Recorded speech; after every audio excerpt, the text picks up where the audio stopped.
Hello everyone, this is going to be your April 10th real shit message. This is a message for the collective, the daily message for the collective. It's general, it's not going to resonate with everyone, and that's okay. If I resonate with you and you would like a personal reading, you can reach me at the links in the description box below. 3 ways to reach me, 3 ways to donate. A donation is required in order to receive or even schedule a reading. As far as the timeline, I try to not let 4 days go by without getting that person their reading from the time the donation clears. It's very important for you to understand from the time the donation clears. The reason I do it that way is because I used to do it 4 days, no later than 4 days from the time the donation was made. And then, you know, 5, 6, 7, 8 days later, the donation doesn't clear and you just got a free reading.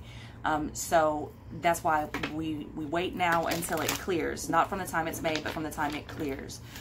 Sometimes it doesn't take the full 4 days, but it is 4 business days approximately that you get the video, and then the lives are just scheduled when they can be scheduled. But I try, like I said, to not let more than 4 days go by. Forgive all the background noise in advance. It's in the middle of the day, so everybody is up. Except for my dog over there snoring like a grown man.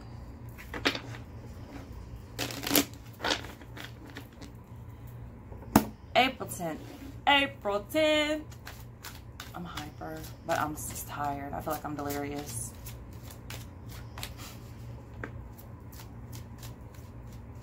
There's so many things I want to talk about on this channel that I don't. Everybody gets so fucking offended. We're in an age where everybody is a sissy la. Everybody. I don't give a shit if you're a man or you're a woman. Like, sissy la motherfuckers. Nobody has tough skin anymore. You know it? Nobody. It's like people just wait for you to say something or find a way. Like, you could just say something, anything. It doesn't matter. People just want to be offended. So I don't know.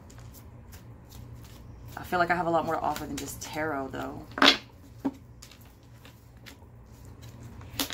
Envy. I am the same as everybody, but with different challenges. I am the same as everybody, but with different challenges. It's interesting because I say this a lot, but I said this here recently. It's like everyone's trauma is as real and as deep and as traumatic as the next person's. Like, nobody's life was worse than the other person because that trauma was the most traumatic or traumatizing thing that person had ever experienced. So in that person's world, it's just as bad because it's the worst thing they've ever experienced. I know this is talking about envy, but it's the same. It's the same with love, anything. It's like, it's all the same. Everybody's the same, I feel like. I also think it's important to never envy anyone because you don't know what that person is going through. You don't know what they went through to get whatever that thing is that you're envious, and you don't know what they're going through to keep it. A lot of people do a lot of crazy shit behind closed doors that you don't know about, and they get up on social media and they're only going to show you their happy moments.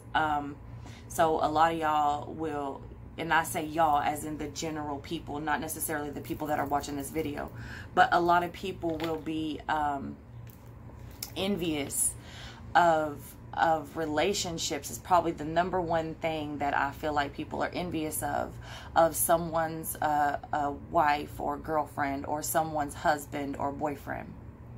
But because they got a good job, or they spoiled them, or they're always on vacation, or they're always taking pictures together. Okay, but what you don't know, what they don't post, is how she had to go drag him up out of the hotel this past weekend with, you know, his side bitch. Or how she's raising a kid that he had outside of the marriage. Or how he's, you know, being treated like a bitch with no pride behind closed doors. Women hit men too. Women abuse men too. Don't think for 1 second that that's one-sided. So I feel like, you know, and another thing, like cars and shit, a lot of people, everybody gets on social media to flex. And you see that money, and you see them diamonds, and you see the watch and the shoes and the car. What you don't see is them breaking the law. What you don't see is them taking food out of their baby's mouth. What you don't see is them selling pussy and ass for that shit that they got. What you don't see is the fact that they've sold their entire soul and they are nothing but a hollow vessel, and the only thing that they have is that shit that they're flexing on social media. Never be envious of anyone, because you don't know what they're doing to get it, and you don't know what they're doing to keep it, and most times you don't want to fucking know. You don't want to know. And if you really knew, trust me, 9 times out of 10, you wouldn't want to trade places with them. So yeah, I'm the same as everybody, but with different challenges. Because I feel like we all have shit that we do and go through that, you know, I mean, I know I go through a lot of things that I wouldn't want anybody to have to take my position. And then I'm sure, like, there's a lot of you that, you know, I know there is, because I do readings all day, every day, and y'all come to me with shit, and there's no way I would want to take your place, you know? So never be envious, all right? Perseverance. I know that I can do whatever I set my mind to. I know that I can do whatever I set my mind to. I was talking about this in the last few readings, because here's the thing. When you ask me for a reading and you say you don't really know what part of life you want to look at, and you just want a general reading, you just want to see what comes out. A lot of y'all be trying to test me to see what's going to come out, which, if that's the reason you're coming to me, you probably should have fucking saved your money and went elsewhere. I'm not here to prove anything for you. If you didn't think I was the real deal, you should have never fucking came over this way. Whew. Here nor there. When whatever comes out does come out, because I believe that whatever the strongest message or the strongest point that you need to look at, I believe that's one of the first things that is going to come out in the reading. And so a lot of times that will be something that is eating at the person emotionally, which will most often be a relationship, someone that has hurt them or done them dirty. And it's not always a romantic relationship. This could be a cousin, a friend, a mother, a father. These types of relationships, it doesn't matter. Anybody that you let in close enough to you that was able to betray you and hurt you in a way that stuck. Okay, and really continue to make you bitter. That shit festers and it leaves an open wound, all right? A lot of times that's what comes out in the first. And then the person will tell me, well, I don't really care about that. I really want to know if I'm going to get the call on this job. Or I really want to know if so-and-so is going to approve my application for whatever. I really want to know if I'm going to get approved for this car. Or I want to know if such and such from Friday night is going to call me. I don't really care about all that other insignificant shit you're talking about. Okay, well, let me tell you here. The first part of being able to manifest those material things and those people and those relationships and those things that we want is being whole, coming from a pure place, knowing your power, healing those wounds. Because it's at that time when you're able to shift your mentality, when you're able to shift your consciousness, and when you're able to shift your mind, when you're able to shift your consciousness, that is when you can do and achieve and manifest anything you want. So a lot of times people say, well, I don't really care about all that. I really want to know about this. Well, what you don't understand is it all intertwines. So whatever the you that is you at the core of what makes you is what manifests your entire fucking reality and existence. It always has been. It always will be. So perseverance. I know that I can do whatever I set my mind to. Also, people will say some bitter, hateful shit in the same breath that they tell me they, for whatever reason, just can't quite get a leg up and manifest their dream or their goal. And then I'll tell them something similar to what I just said, and they act like I'm speaking another language. Bottom of the deck, grief with imagination. I understand that losing something is an opportunity to appreciate it. I understand that losing something is an opportunity to appreciate it. Absolutely. Nothing lasts forever. And we should be thankful for things that come in our life. And sometimes it doesn't make sense. And it's real hard to be thankful for some of the things that we go through. Because, I mean, we go through some pretty crazy, fucked up things, you know. There again, never be envious of someone's life because you don't know what they went through. You know, I remember one time my sister had a friend that was, I want to say like almost 10 years younger than her, because she was just a little bit older than me. I was probably about 15 or 16, and the girl, maybe a little bit older than that. Yeah, maybe I was around 18 or 19. And the girl was around 20, maybe 21. Maybe 21, because I think she was old enough, just barely old enough to buy alcohol. And this bitch was loaded. I mean, she lived in a 2-story house. Her own, not her parents'. She had a badass car. 2 of them, I do believe. One of them may have been someone else's, but I know one of them for sure was hers. Brand new, convertible. She always had the nicest clothes. She was always partying. And I remember I said something real fly. Like, I don't know. I was shitty. I tell you, I was in a dark place for a long time. And I said something real fly and shitty to my sister about her and her money. I don't remember exactly what it was. But my sister turned to me and she said, yeah, the reason she has all that money is because her sister or her mother or somebody committed suicide or had a wreck. Somebody died some way.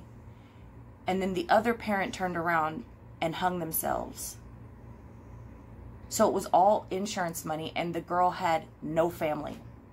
That was her only family. One died like in a crazy accident, and the other one killed themselves because they couldn't handle the death of the one that died in the accident. To this day, that shit sits with me. Like, when I tell you never be envious of someone because you don't know their situation, I mean that from the bottom of my heart.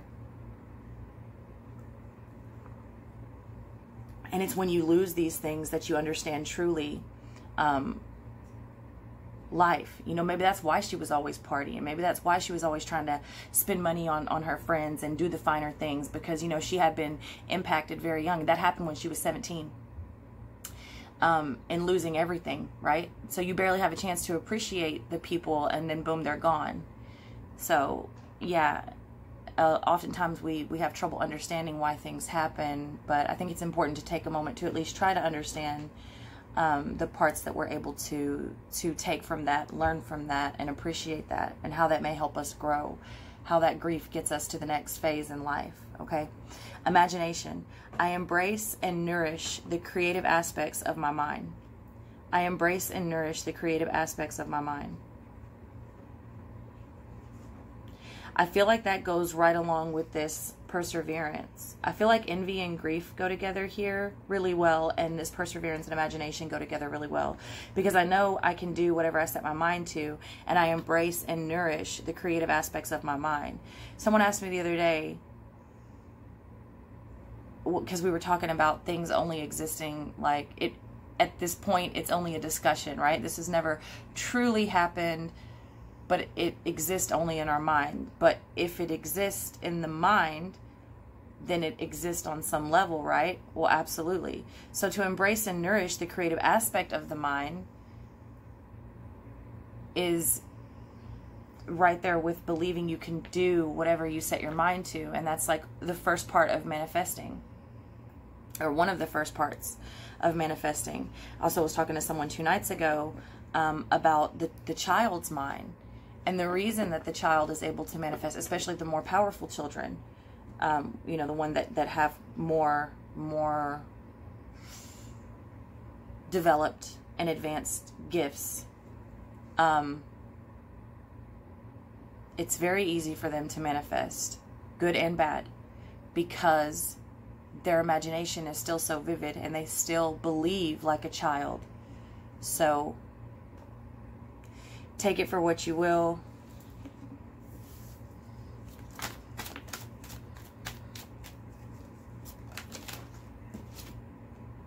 Self-worth.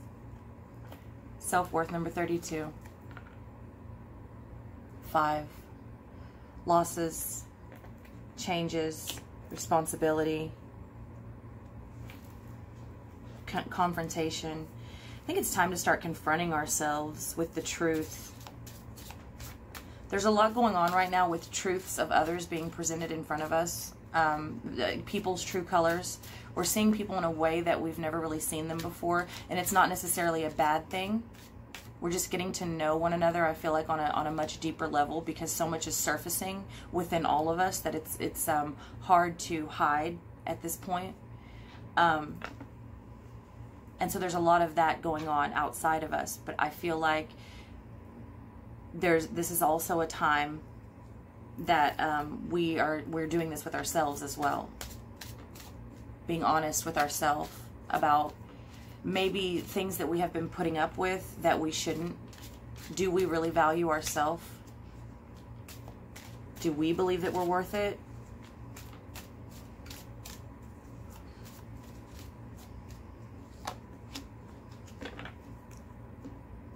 Honesty, 26, 8, number of attraction, infinity, and power.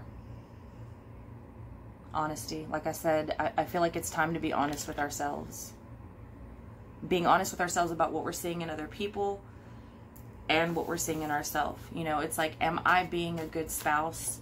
Are they being a good spouse? Am I being a good friend? Is this person being a good friend to me? You know, am I doing, like, okay, I can't get this promotion, I can't move up, whatever it is. Well, if I'm being honest, do I really deserve it? Have I been putting in the work, right? Do I truly deserve to have this position? I just feel like I feel like everyone on some level in their own way is undergoing this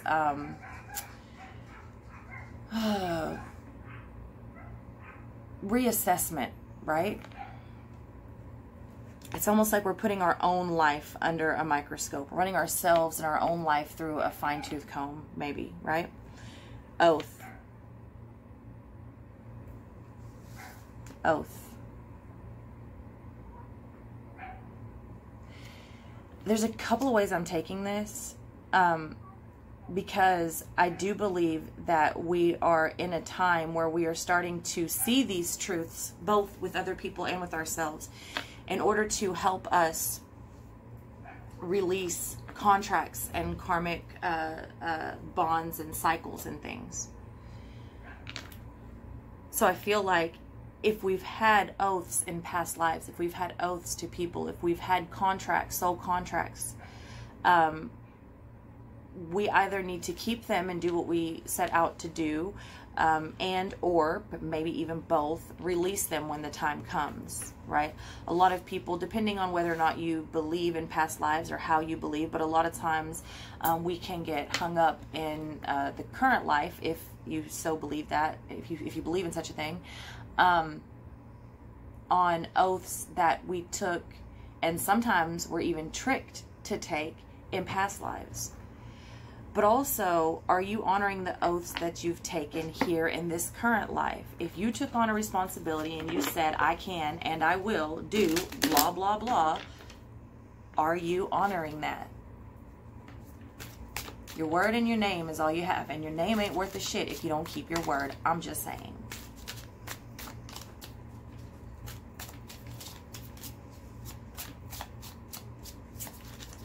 April 10th. Get a message for the collective.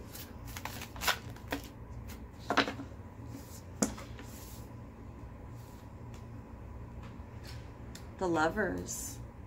It did come out in reverse, but I don't think I'm going to read reversals in this deck. This particular deck, I don't really think it needs it. This is a really, I think it's called the Law of Attraction. It's a very different deck. It's very different. I don't think we need reversals in this deck. With the Chariot, wow. Choices in relationships, cutting things off and moving things forward, ultimatums, holding your end of the bargain. A balance. Both of these cards point to balance. You have a dark horse and a light horse, right? On one side and one side. You have a masculine and a feminine, feminine, a yin and a yang, magnet, balance. truth, movement.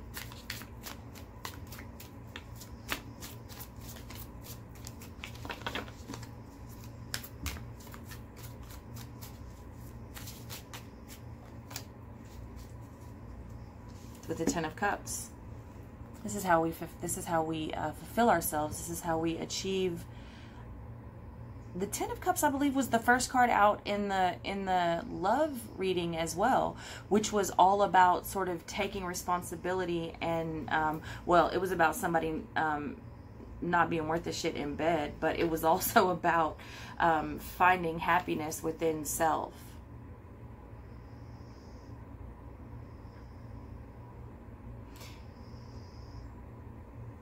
And so, yes, some of you could be dealing with relationships and partnerships, and you know, the Lovers has to do with choices. It's also the card for Gemini. I got Gemini and Cancer out here. But I feel like this is well, I know that this is within us all. We all contain the masculine and the feminine, the yin and the yang, the dark and the light.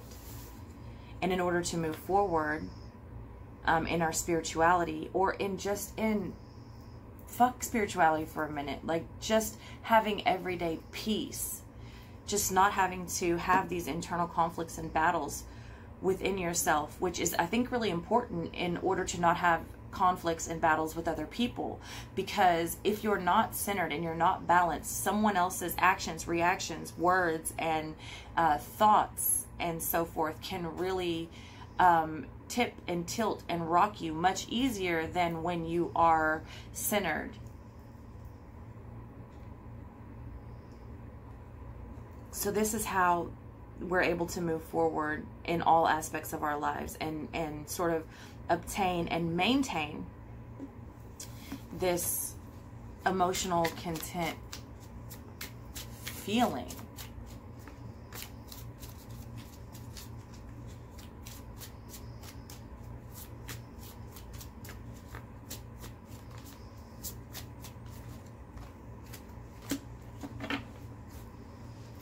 Which it's hard. I think that's one of the harder things that we do, because I feel like we're always looking, or for a big part of our lives, we're looking for something outside of ourselves. And for several reasons, you know, if you've been brought up in religion, this is what religion teaches you, that you have to look to something outside of yourself in order to obtain happiness. You'll never be whole. You'll never be content.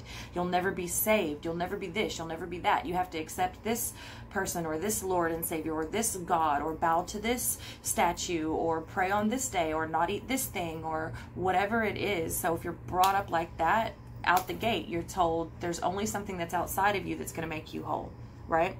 If you're brought up in, if you just in society, period, for the most part, you know, you need, so they say, or portray, a partnership, right? A complete family unit, right? Being single is not widely accepted. It's more being, you know, you need a partner to complete you, right? That's what we do. We pair up. And so I just feel like from the moment we come out, we're told and shown to look outside of ourselves, and eventually you come full circle and realize you're the only one that can make you happy. And if you're not happy, every person that you get with will be the same shit, the same cycles, the same endings, the same, like, no one is going to do for you what you cannot do for yourself, bottom line. All right, the Knight of Scrolls,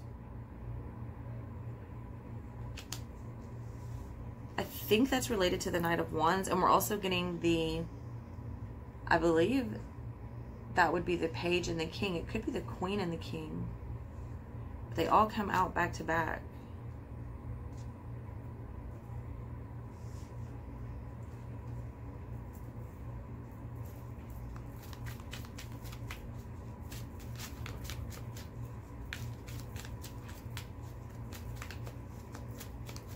I want to say it's Scrolls. It may not be. There's Swords.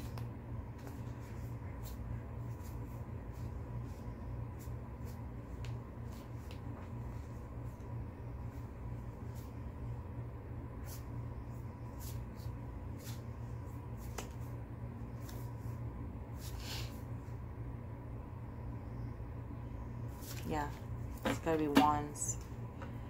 So basically all the court cards for passion come out. It's interesting. Like, this guy looks like, he's giving me this, like, James Dean vibe. Right? And the Knight of Wands is considered the playboy, right? It is the one night stand type of energy. And it looks like he works at the bar because he's got the towel over his shoulder. So he's cleaned up the bar. He's looking too cool there. Fast life. But it's like he's on a break of that part of his fast life.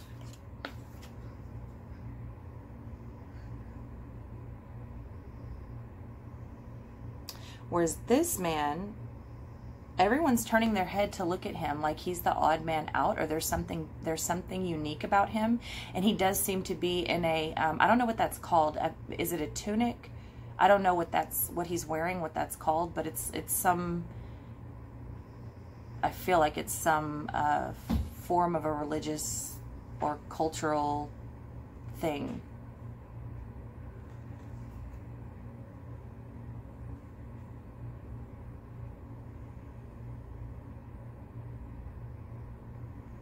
He looks to be walking through the street very proud, his head's held high. And people are looking at him. I mean, look at how she's turning her head just to view him. And then this one, the King of Wands. This is literally like this dude all grown up. This is giving me James Dean. This is giving me Godfather.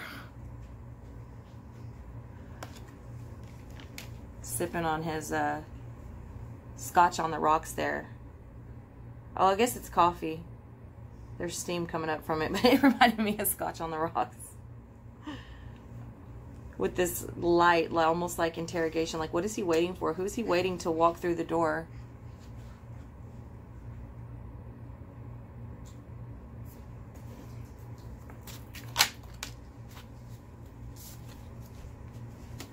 So I feel like this person with the 8 of Swords coming out here, this person feels a little bit trapped at his job, trapped in his own life.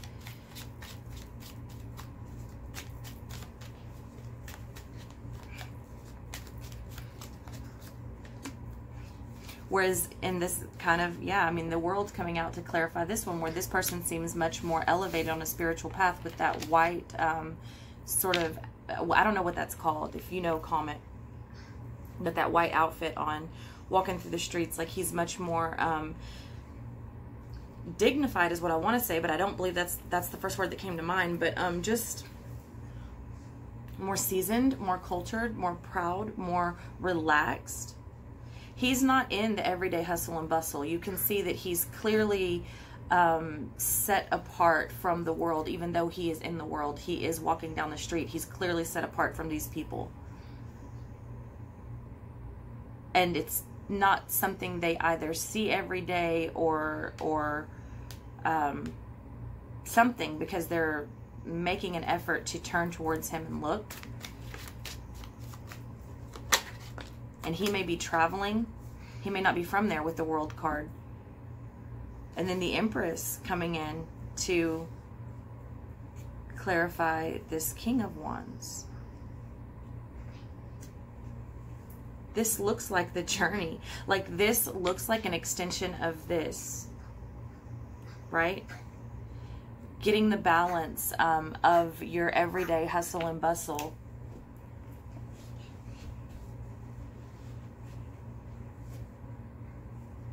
And learning to level up on your own, and you, whatever makes you, you. Not having to live a fast-paced life. Because this outfit, this reminds me of, it's a very, like, it's not a monk, but it's very monk-like. Like he just came from temple, like he just came from prayer or something. So he's very calm, he's very chill. And this one, he's super chill. He's sitting in the dark waiting on something to come to him, whereas even he is walking through the street to get somewhere. And if you notice the Empress, I mean, she sits on her throne waiting for her things to manifest, you know. She can sit there and just wait for her crops to grow or her children to be born or whatever it is. I mean, she's just there to nurture and to do what she does as the Empress. So I feel like this is sort of a, like, this is life, and this is where we're at.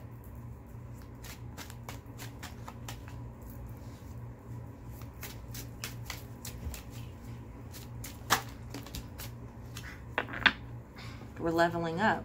We're leaving our old thoughts and things behind. The way we used to view things, maybe our jobs that we used to have.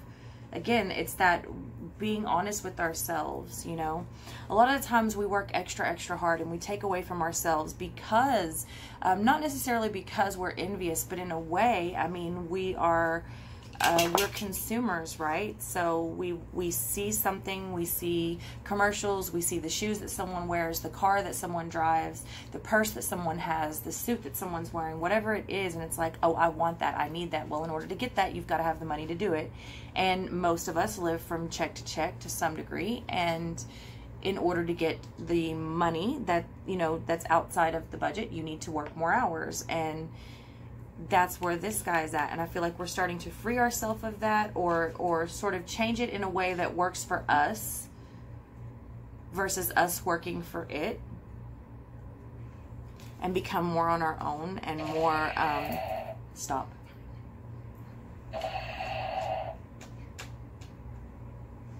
More culture keeps coming to mind, but I don't know, maybe for some of you more cultured, but that's not what I feel like I'm trying to say. We're growing. We're growing. We're ending out cycles. We're starting new cycles. We're seeing things in a different light, and we're learning how to be still. Someone asked me the other day, can you do too many spells? I personally do not do spells. Y'all know that if you follow me. I don't even call it that. I don't even care for the word. The answer is yes. It's my belief. For some of you, say no. It's my belief that you can do too much of anything. You can do too much of anything. You can release too much energy anywhere.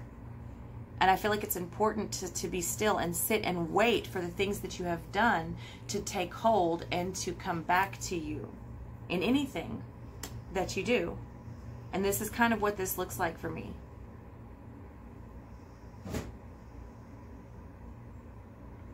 The Empress comes again with the Emperor right behind it.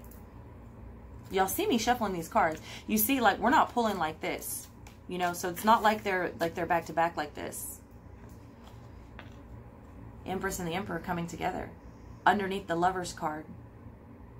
This reading is so much about stepping into power and balance of self and with your partner.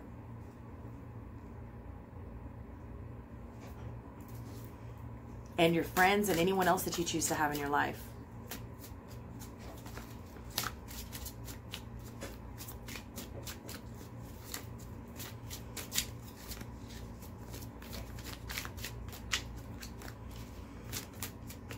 Taking back control. And manifesting and producing and stepping into you. I talked the other day about the Emperor and the Empress. You're not born the Emperor and the Empress. You become the Emperor and the Empress. It is a process. It's through experience that you take on these energies. You're not born this way. I mean, you can be born. Stop it. You can be born into kingdoms and businesses and money and inheritance and things like that. Yes, but that doesn't make the personality so. Ezra, please stop. In order to have it and it be real, you must have the experiences to go along with it, and this is what we're stepping into.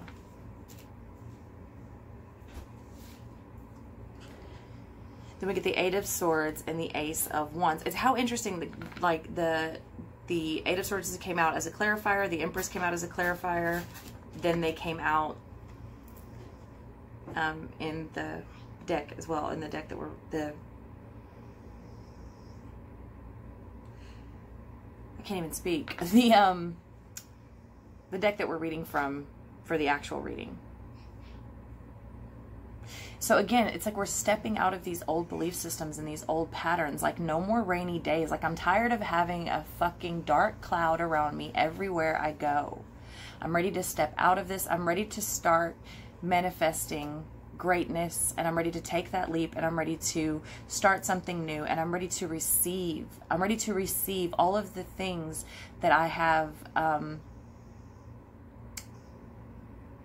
been putting into the universe. I'm ready to receive them now. I can manifest a shitstorm like no one's business. Now maybe it's time to start manifesting abundance and peace and balance and clarity and happiness.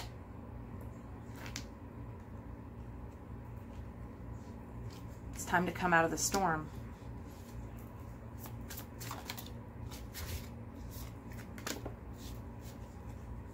Six of Swords.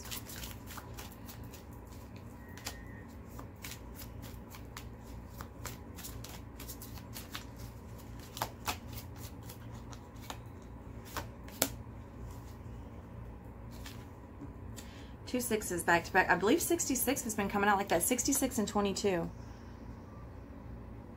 have been reoccurring if you go back and watch the other readings for the month, which I haven't finished them. I'll finish them. I just, you know what happens in those readings? It's like, I do them and they take a lot of energy, and then people and their foul ass attitudes and the things that they say that are so nasty, it just, I don't even want to finish, you know. So it's always unfortunate for the last like 3 to 4 signs of the month, because they're always late, because I have to work myself back up. I have to like talk myself back into doing that, because like the assholes ruin it for everyone, you know.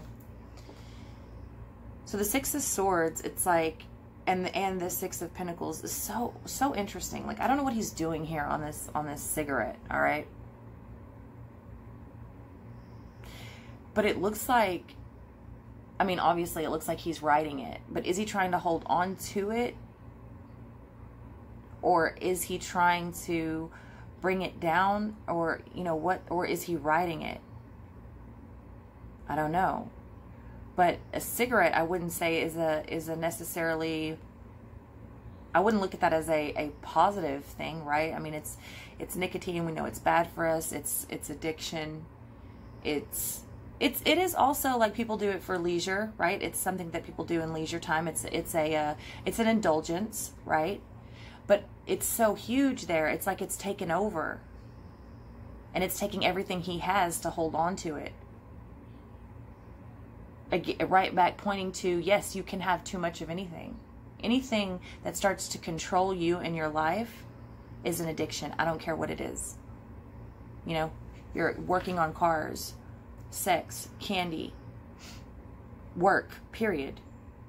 Any of that can become an addiction. Anything that becomes larger than it should and takes over to the point where you have, like, this is all you are capable of doing, is like holding on for dear life and trying to ride it out. That's no good, right? And it is the Six of Pentacles, which we do know is about generosity and even exchange of energy. In this case, though, it does not look like an even exchange of energy. It looks like this has, whatever this addiction is, whatever this thing is, has taken over. And I feel like that's what we're getting rid of. That's what we're shedding. The Six of Swords. Six of Swords is all about,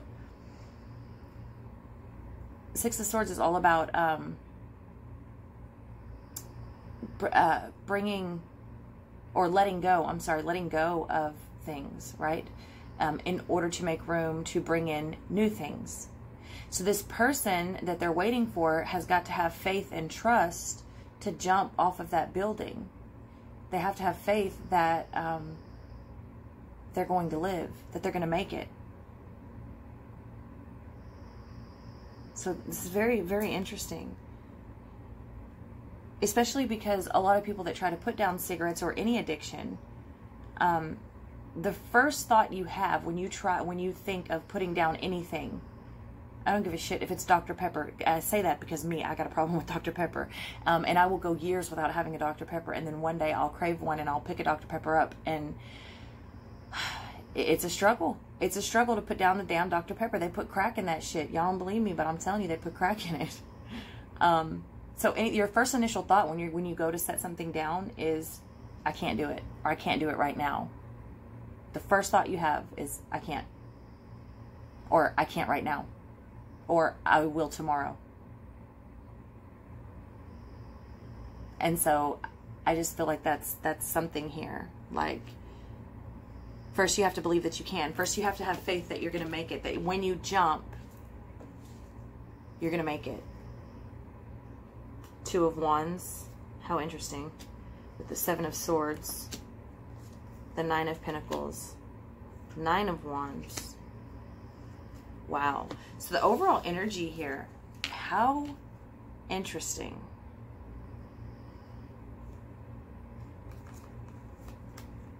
Look at this Two of Wands. Look at that shadow. As we talk about addiction and things being larger than they should be and taking over our life, look at that looks to be taking over him, stalking him. I'm getting like the monkey on my back.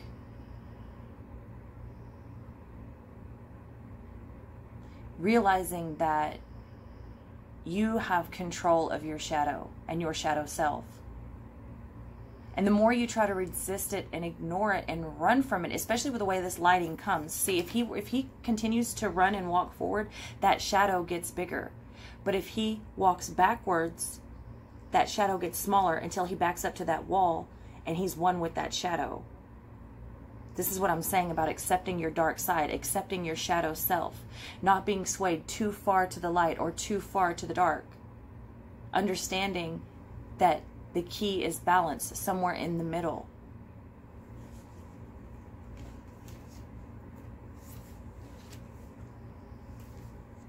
And I believe the Seven of Swords is what came out next.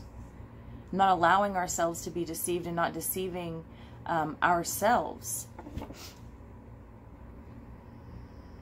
into thinking that these things have more power than they do. And not tricking ourselves or allowing ourselves to be tricked into giving these things more power than they should have. The Nine of Wands here is very interesting because, you know, normally it's like the wounded warrior, but this giant foot here, like, look at all these cards about something more, like this giant ass cigarette, this giant shadow, this giant foot. There's definitely an element here of something trying to hold you down.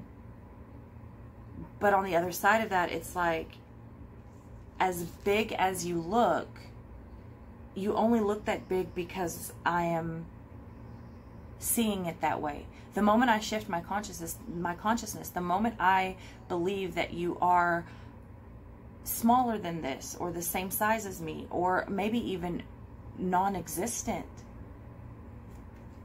the moment I get my power back. So as we talk about getting the power back, the Nine of Pentacles comes in, climbing the ladder and celebrating, like doing it, getting to the top. I don't know about those checkerboards there. It's giving me like 33rd degree Mason vibes. Again, duality. I don't really know what the checkerboard means. I think it means something to them, but I don't know what it is. But I take it as duality, white and black. And understanding the balance. And all of that shit is based off of alchemy. And that's what we've been talking about the whole reading, basically. Is understanding and believing that you have the power to manifest. What is manifestation? It's alchemy. All right. So that is what I have for you. I love you all very much, and I'll see you next time.